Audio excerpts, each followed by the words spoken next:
La pregunta de hoy es: ¿cuál fue el desafío más grande que enfrentaste? Historia 1. Mi papá murió en una avalancha cuando yo tenía 13 años. Desde entonces, he criado a mis 3 hermanas menores y he cuidado de mi mamá, que quedó muy afectada emocionalmente. Hoy tengo 24. Historia 2. Compré una casa hace 3 años. Decidí que, como soy muy bueno para las reparaciones y remodelaciones, la iba a desmantelar y rehacer por completo porque el lugar se veía terrible. La dejé totalmente vacía por dentro. Pensé que me tomaría como 6 meses. Al final terminé pasando todas las tardes y cada fin de semana durante los últimos 2 años en esto, mientras vivía en un cuartito en la casa de mi mamá. Durante el último año del proyecto, todos los días estaba a nada de rendirme, pero en realidad no era una opción porque la casa estaba hecha pedazos y no era habitable, así que no habría podido ni venderla ni vivir ahí. Me mudé hace 3 semanas. Historia 3. En 2009 decidí sorprender a mi mamá regresando a casa para Acción de Gracias. Ella vive a varios estados de distancia, como a 5 horas manejando. No le dije a nadie que iba. En el camino, me llamó mi papá, que vive todavía más lejos que ella, para decirme que mi hermano menor, que aún vivía con mi mamá, se había disparado en la cabeza. Yo todavía estaba a 3 horas de llegar. Fue el trayecto más largo de mi vida. Cuando llegué, él todavía estaba técnicamente vivo, con ventilador y todo eso, pero en realidad ya no estaba. Tuve que sostener físicamente a mi mamá en el hospital porque estaba completamente fuera de sí cuando él finalmente murió frente a todos sus amigos y su novia, como 40 minutos después de que yo llegué. Luego tuve que llamar a mi papá y decirle que su hijo había muerto. Después de salir del hospital, volví a la casa de mi mamá y limpié el cuarto de mi hermano, donde lo había hecho. Tenía 20 años. Historia 4. En la noche de Año Nuevo, me dio una convulsión fuerte, tipo gran mal, mientras visitaba a unos amigos con mi mamá. Una semana y media después, me remitieron con un neurooncólogo con la recomendación de empezar quimioterapia lo antes posible y de consultar a un neurocirujano. 2 semanas después, regresé para terminar mi último semestre de licenciatura con citas médicas ya programadas. Mi seguro médico de estudiante no aprobaba los tratamientos hasta que el centro de salud estudiantil me refiriera a otro especialista y repitiera los estudios. No renuncié a mi trabajo como RA en los dormitorios. Adelanté todo el trabajo de la escuela que pude mientras me repetían las resonancias y una tomografía. No le dije nada a mis residentes. Fuera de mis amigos cercanos y del trabajo, nadie lo sabía, porque ni siquiera los doctores estaban seguros. Para abril, cambiaron el diagnóstico a un tumor benigno. La cirugía podía esperar hasta después de las graduaciones. Participé en las 3 ceremonias, la general y las de mis 2 carreras. 6 días después, entré a cirugía. Me dieron de alta en 2 días. Un mes después, ya se me cayó la mayor parte del cabello y tengo una incisión en forma de U más grande que mi mano. En menos de un mes empiezo radioterapia para asegurar que no vuelva a crecer. Mandé solicitudes a programas de prácticas y estoy esperando respuesta. Mientras tanto, estoy buscando trabajos de medio tiempo para el verano para cubrir gastos. Estoy viviendo en un subarrendamiento con gente que no conozco porque tengo que quedarme cerca de mi escuela para que el seguro estudiantil cubra la terapia. En invierno y primavera voy a aplicar a posgrados para una maestría. Voy a conseguir trabajo en menos de 2 meses. Voy a trabajar a pesar de la terapia, los medicamentos y los efectos secundarios. Un tumor no va a arruinar mi vida. Historia 5. Pasé mi infancia en el Reino Unido viendo un programa llamado The Krypton Factor. Lo anunciaban como el concurso más difícil del Reino Unido, había acertijos de matemáticas, rondas de observación, armaban rompecabezas gigantes de poliestireno. Un quiz de cultura general y una enorme pista de obstáculos tipo militar. Me tenía enganchadísimo todos los lunes por la noche durante años, sobre todo por la pista de obstáculos. Avanzamos 20 años y me entero de que ITV, una de las principales cadenas nacionales, lo va a traer de vuelta. Por una apuesta estando borracho, llené el formulario de inscripción y me llamaron para una audición de la parte de acertijos y observación. Más increíble todavía, al equipo de producción le caí bien y me invitaron a participar en el programa. 2 meses después, llevaron a todos a una pista de obstáculos del ejército en medio de Yorkshire, nos sentaron en un autobús, nos vistieron con unos overoles ridículos, me da un coraje no haberme podido quedar con el mío. Y nos emparejaron para competir uno contra otro. Para ese momento yo tenía 28 y estaba normal, no gordo, pero tampoco flaco ni de lejos, y había estado corriendo un poco para prepararme. Me tocó competir contra un banquero de Londres de 43 años y yo empecé a pensar, voy a humillar a este señor tan feo que hasta su esposa lo va a dejar. Ya en la línea de salida, mientras esperábamos, empecé a echarle carrilla, no se preocupe, jefe, voy a hacer que no se vea tan mal en la tele, y cosas así. Me pasé de lanza.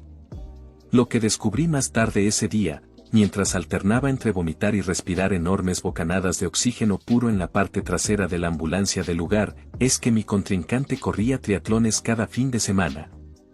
El último había sido en el Círculo Polar Ártico, y que un trote de 2 millas no te prepara para una pista de obstáculos diseñada para hacer llorar a los marines. Para colmo, mi episodio lo movieron al inicio de la temporada, así que se estrenó en Año Nuevo frente a como 9 millones de personas que pudieron verme caer en el lodo. Escuchar como un instructor me gritaba que levantara el BEP del suelo, y como un banquero de mediana edad, 15 años mayor que yo, me daba una paliza. Buenos tiempos. Edición, me siento peor por la chica que hizo la pista de obstáculos. En el programa editado se vio como si yo le ganara por 1 minuto más o menos. Lo que no mostraron fue que ella se cayó de uno de los obstáculos, se lastimó la rodilla y tuvo que recibir atención de los paramédicos, todo mientras el tiempo seguía corriendo. Y aún así tomó la decisión valiente de seguir el resto del recorrido cojeando. Historia 6. Cuando tenía 18, me estaba quedando con mi tía en Filadelfia, pero discutíamos mucho, sobre todo porque sus hijos, mis primos, se metían a hurgar en mis cosas cuando yo estaba en el trabajo, Taco Bell. Después de unos meses así, me corrió y, mientras yo estaba fuera, tiró toda mi ropa a la calle en el callejón de atrás.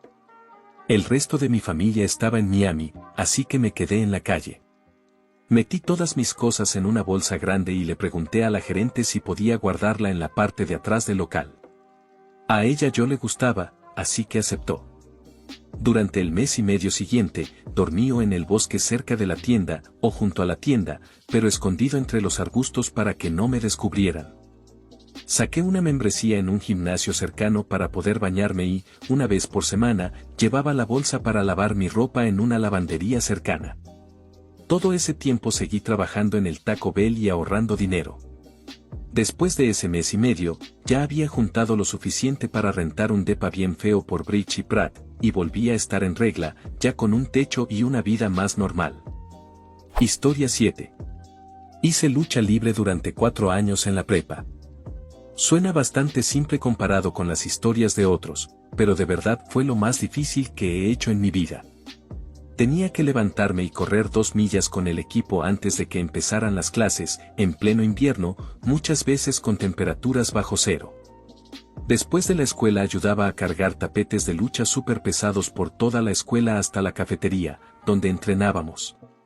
Yo pesaba apenas 100 libras, como 45 kilogramos, y los tapetes pesaban fácil 70 u 80 libras, 32 a 36 kilogramos, y cuando estaban enrollados eran casi el doble de altos que yo.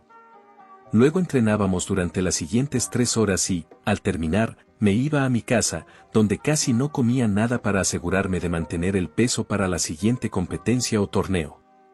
Encima de todo eso, estaba el hecho de que soy mujer y tuve que aguantar las burlas de mis compañeros, entrenadores y de otros estudiantes. En mi último año, terminé destruyéndome la rodilla derecha, me rompí el ligamento cruzado anterior y el ligamento colateral medial, y además se me desprendieron pedazos de la rótula de la rodilla izquierda. Historia 8. En una excursión de mochilazo para algunos scouts de rango más alto, uno de mis amigos pisó donde el terreno se aflojó debajo de él y cayó por la ladera de la montaña como unos 100 pies, unos 30 metros. Rompiéndose la pierna. Mis compañeros y yo bajamos a toda prisa por la ladera y evaluamos la situación. Él no se quejaba de dolor en la espalda ni en el cuello, pero tenía cortadas por todos lados en brazos, piernas y la cara, además de que un hueso estaba intentando asomarse por su pierna. Mientras 2 scouts atendían sus heridas, yo y otros 3 fuimos a conseguir madera para hacer una camilla y una férula para su pierna. Lo vendamos, le limpiamos la pierna con yodo, la envolvimos con una bolsa de basura nueva por si el hueso llegaba a perforar la piel, y luego le colocamos la férula. Después lo pusimos en la camilla que construimos y, con muchísimo cuidado, nos abrimos paso entre la maleza hasta llegar a otra parte del sendero. Ya en el sendero, nos fuimos turnando para cargar la camilla y caminar las 3 millas, unos 5 km, que faltaban hasta el inicio del camino. Fue la única vez en mi vida en la que me di cuenta de que no todo lo que aprendí ganando insignias de mérito iba a ser una pérdida de tiempo o algo que nunca usaría. Me alegró haber puesto atención y saber qué hacer, y no entrar en pánico. Historia 9. Yo era un gamer nerd y medio llenito, y me metí al ejército en 2004 cuando cumplí 18. El primer día de entrenamiento me desmayé corriendo por deshidratación, por estar en mala condición física y porque el instructor me negó agua. Salí del hospital 3 días después y regresé al entrenamiento un mes más tarde, y sorprendentemente ya estaba al nivel físico de los demás. Quizás soy un Saiyajin.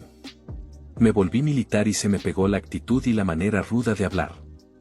Salí en 2008 y lo más difícil de toda esa porquería, la guerra y todo, ha sido volverme una persona civilizada y hablar bien como miembro de la sociedad. La gente se queda sacada de onda con mi honestidad y con lo listo que estoy para enfrentar lo que venga, o se incomoda por las cosas sucias que digo. Lo de no resolver conflictos sin una demostración de testosterona ha sido difícil, pero con la ayuda de una novia con la cabeza fría se ha podido. Perdón por la gramática o faltas, esta es mi primera respuesta. Ya no soy solo un mirón, jaja. Historia 10. Viví en Arizona durante 11 años, estaba muy contento y feliz con mi entorno, pero no tanto con mi trabajo. Hace como 5 años decidí agarrar mis cosas e irme, y me mudé a Texas. No me di cuenta de lo fuerte que era mi círculo hasta que me fui. Tenía familia, amigos, compañeros de trabajo, un montón de contactos por un negocio extra que hacía, servicios de IT en casas, basados 100% en recomendaciones. Y me mudé a un lugar donde literalmente solo conocía a 3 personas. Dejé un trabajo perfectamente estable, guardé como media docena de sueldos, un bono y mi devolución de impuestos, y me vine con algunas pistas, pero sin verdaderas oportunidades aseguradas. Avanzamos 5 años y ahora trabajo en una de las mejores empresas del mundo, por fin tengo mi propia casa, y estoy saliendo con una mujer increíble con la que de verdad quiero pasar el resto de mi vida. Una de las razones por las que me fui fue porque allá nunca iba a poder comprar una casa. Eso fue antes de que reventara la burbuja financiera, los precios de las casas allá estaban por las nubes, mientras que acá la variación era mucho menor. El costo de vida y la calidad de vida son mucho mejores. Y tengo vecinos geniales a ambos lados. Agarrar e irme a vivir a 1000 millas, unos 1600 km, de distancia fue de las cosas más aterradoras que he hecho, pero también de las más liberadoras. Historia 11. Pasé 3 semanas intentando dirigir los últimos días de mi mamá con cáncer, para asegurarme de que estuviera recibiendo cuidados paliativos decentes y que no la tuvieran simplemente sedada hasta perderla por completo. Y para pasar con ella todo el tiempo que pudiera. Su médico ni siquiera fue a verla en persona durante 6 días después de que la trasladaran a un asilo, y tampoco respondía a las llamadas. Se suponía que iba a recibir cuidados de hospicio, y yo entendía eso como que habría alguien capacitado disponible en todo momento. Pero al parecer hospicio significa cosas distintas según el lugar, y en este caso significaba que había una enfermera de hospicio a la que podíamos llamar, pero si queríamos que hubiera personas acompañándola, eso ya dependía de nosotros. Tuvimos que empezar a organizar un horario de visitas para que siempre hubiera alguien sentado con ella, y eso fue durísimo. Mucha gente, aunque tenga las mejores intenciones, en el fondo no quiere pasar tiempo con alguien que se está muriendo, incluso si esa persona es un amigo muy cercano. Básicamente, su médico le recetó tanta morfina que la mantenía dormida, prácticamente era como intentar apagarla con medicación. Tuve que usar el poder legal que yo tenía para tomar decisiones médicas y pedir que se le retuviera parte del medicamento para que pudiera estar consciente e interactuar con su familia. Me agoté tanto que terminé colapsando físicamente y pasé una tarde con alucinaciones. Tuve que dormir hasta tarde y pasar unas horas con mi familia, que estaba quedándose en un hotel, almorzamos juntos y luego recibí la llamada de que ella estaba temblando y agitada. Me puse al teléfono tratando de que la enfermera de hospicio fuera de inmediato, y luego me llamaron otra vez para decirme que había muerto y que yo no estaba ahí, aunque sí estaba con otros familiares. Aún así, pude sentarme un rato con su cuerpo y hablarle por un momento, y eso me dio un gran consuelo. Me gasté todos mis días de vacaciones y, básicamente, tuve que tomar tiempo compensatorio, que enseguida tuve que empezar a pagar trabajando horas extra. Menos de 3 semanas después murió el papá de mi esposa, y yo de verdad no pude estar para ella, ni emocional ni físicamente. 2007 fue un año brutal. Actualización, este es el texto que leí como despedida en su funeral. Sé que no es un elogio fúnebre en el sentido típico, es lo que fui capaz de decir en ese momento, frente a una iglesia llena de sus amigos, que en su mayoría estaban desconcertados por lo rápido que había pasado todo. Historia 12. ¿Lo más difícil? Hay una escala de cosas difíciles. Darme cuenta de que era una persona trans. Me tomó 20 años entender por fin qué estaba pasando.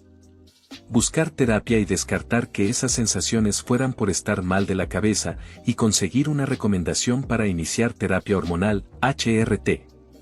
Decirle a mi padre que su único hijo varón no lo era. Que soy su segunda hija, y que el apellido de la familia se va a terminar con él. Que no voy a tener hijos biológicos. Fue la primera vez que vi llorar a mi papá, y fue por mí. Hablar con otra persona más, mi doctor, para empezar la terapia hormonal, incluyendo análisis de sangre al inicio e ir subiendo poco a poco la medicación para suprimir la absorción de testosterona en mi cuerpo. Lo de poco a poco es lo más importante aquí. En ese punto quieres que desaparezca de inmediato, se siente como un veneno que ya le ha hecho cosas horribles a tu cuerpo. Empezar a vivir de tiempo completo como mujer, incluyendo cambiar mi nombre legal. Tuve que poner un aviso en el periódico anunciando el cambio de nombre.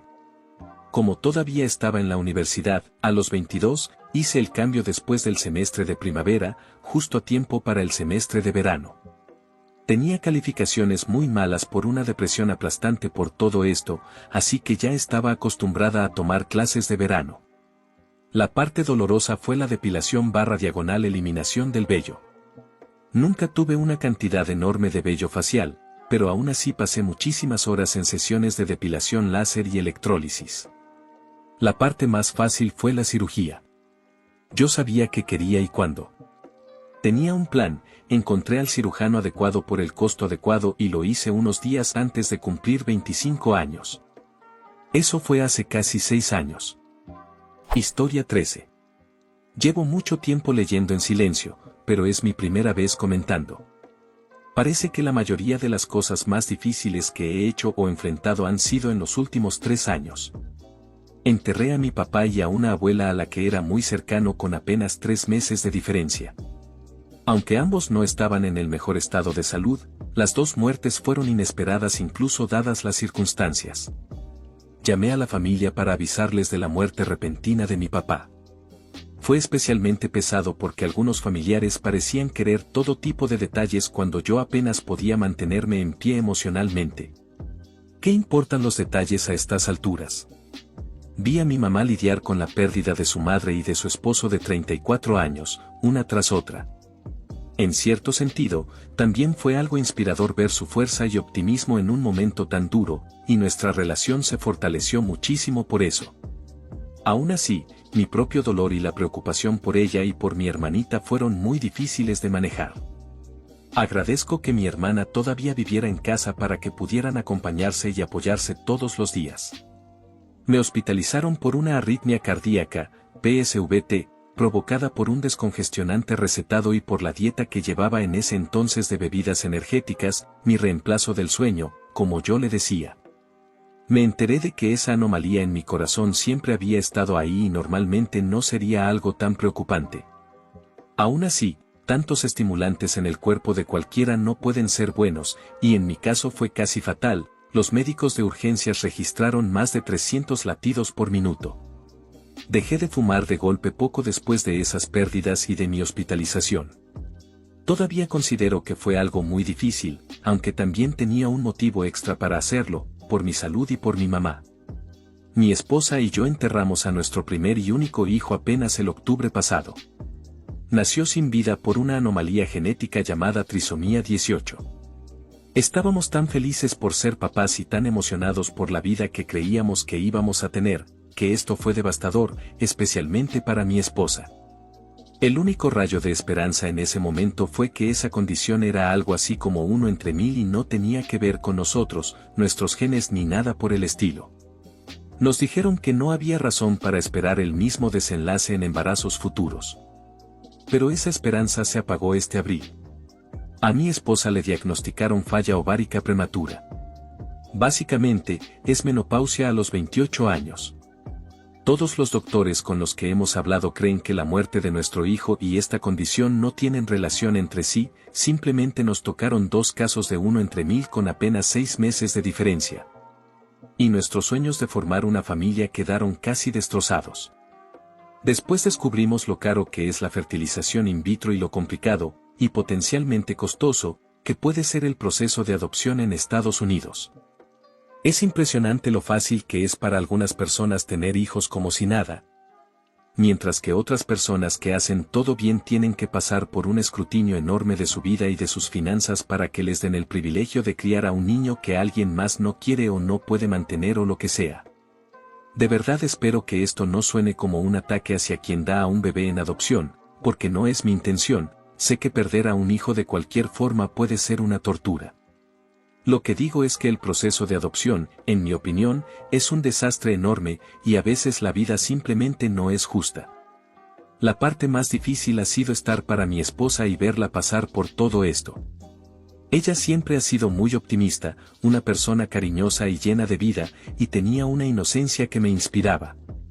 Ahora, gran parte de ese optimismo e inocencia quedó dañada de forma irreversible. Ella lo es todo para mí, y estoy entendiendo de verdad el significado del voto en las buenas y en las malas.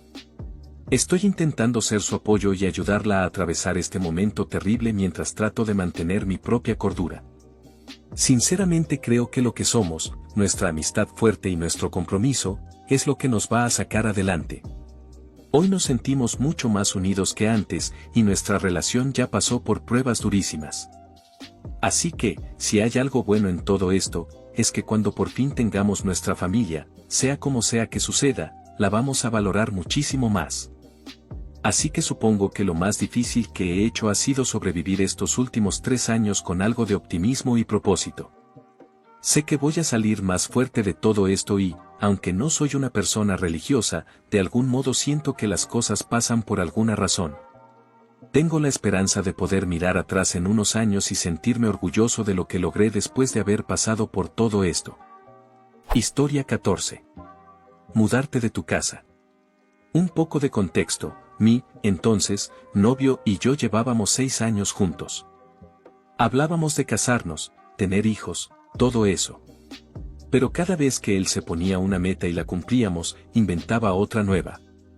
Por ejemplo, los dos tenemos que graduarnos de la universidad, vivir juntos, conseguir trabajo, comprar una casa, comprar un coche, etc. Y yo, en plan reto aceptado, poco a poco durante esos 6 años fui cumpliendo cada meta. Yo escogí una casa preciosa, con un garaje enorme y un pedacito de terreno en la ciudad.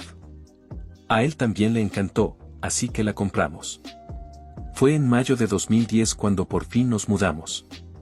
Unos meses después, mi mejor amiga de la universidad, mujer, necesitaba con urgencia un lugar donde vivir sin contrato, porque solo le quedaba un semestre.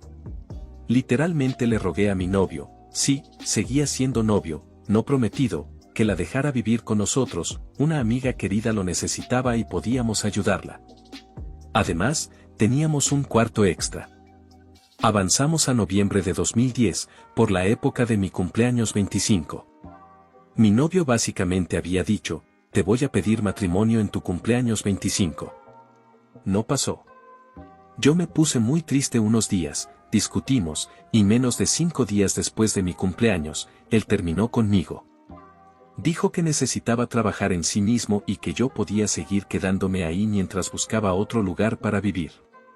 Lo que yo no sabía era que mi novio y mi mejor amiga ya estaban acostándose a mis espaldas.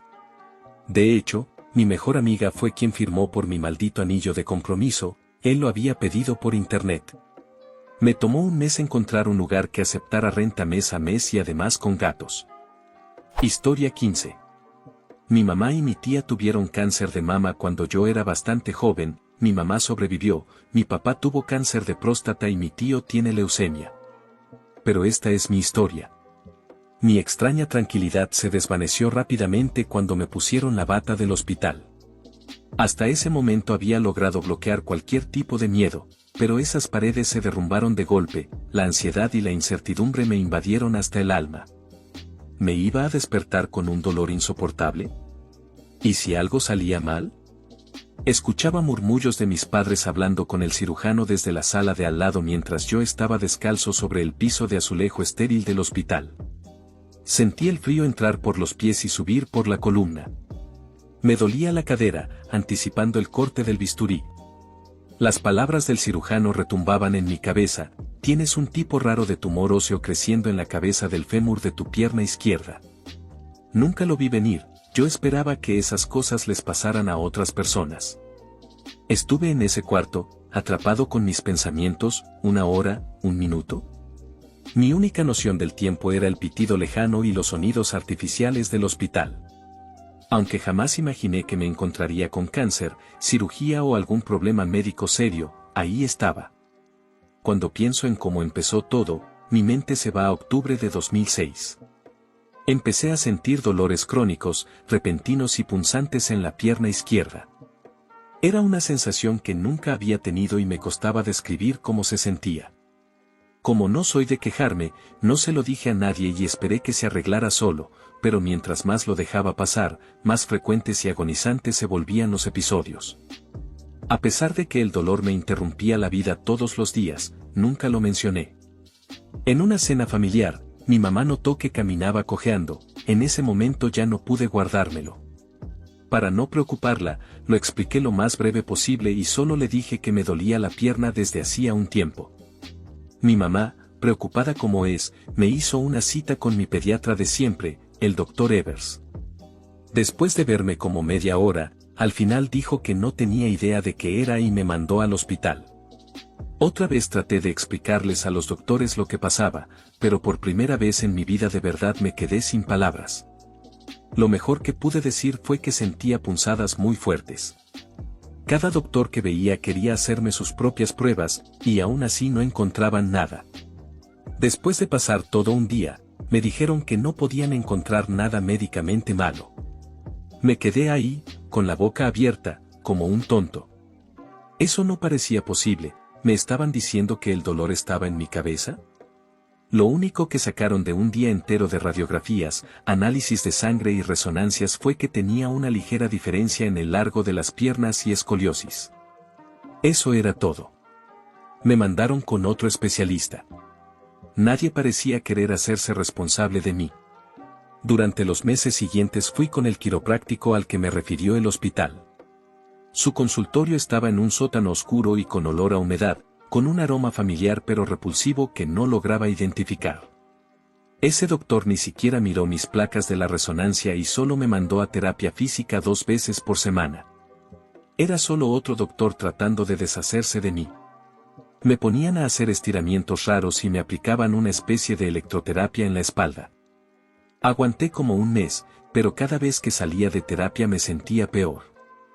Mis ataques de dolor punzante iban subiendo poco a poco cada vez más cerca de un 10, el peor dolor posible en esas escalas de Cáritas que parecen estar en todos los hospitales. Recuerdo con claridad caer al suelo sintiendo como si alguien me apuñalara la pierna desde adentro una y otra vez. Como un tenedor oxidado raspando arriba y abajo del hueso. Las lágrimas me corrían por la cara sin control y empecé a gritar, no solo por el dolor, sino por la frustración. Nadie sabía qué tenía y cada día era peor. Por suerte, mi tía es enfermera y encontró a un buen doctor y me obligó a buscar otra opinión. Desde mi primera visita con el nuevo doctor, ya se notó el avance. Él encontró anomalías en mis radiografías originales, las de la primera vez que fui al hospital. Yo había visto al menos a 20 doctores y él fue el primero en notarlo.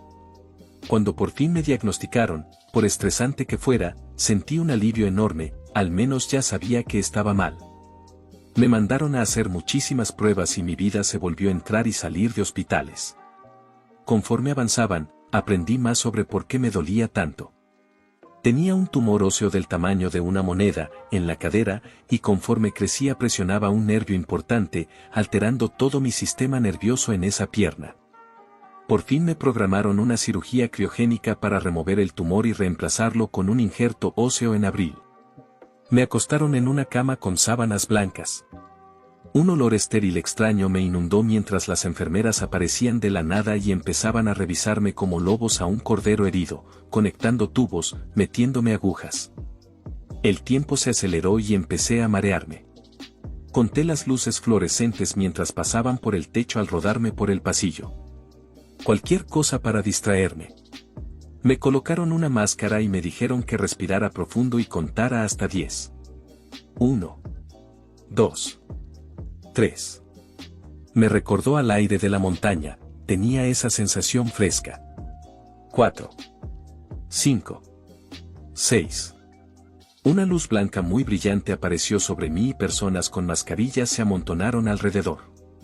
7, 8, 9. Estaban hablando en inglés, tenía que serlo, pero ¿por qué no podía entenderlos? 10. ¿O no, sigo despierto? ¿Por qué sigo despierto? Un pensamiento horrible cruzó mi mente, ¿y si empiezan la operación? Intenté hablar. La lengua se me sentía como gelatina, no podía formar palabras claras y la máscara me ahogaba la voz. Intenté una y otra vez, hasta que por fin salió un grupo de palabras balbuceadas, ¿cuándo va a empezar la operación? Un doctor encima de mí se bajó la mascarilla y dijo, empezar, ya terminaste. ¿Terminé? ¿Cómo era posible? 6 horas, desaparecidas, en un instante. Mi tumor ya no estaba. Mientras pensaba eso, la cama empezó a moverse. Mi miedo se fue flotando y mi cabeza se fue con él. Empecé a hundirme en la cama, como una boya en el agua, y luego mis piernas se hundieron en el suelo. Estiré la mano para agarrar una y me quedé helado. Se sentía como una pierna, pero no era mi pierna. Intenté moverlas.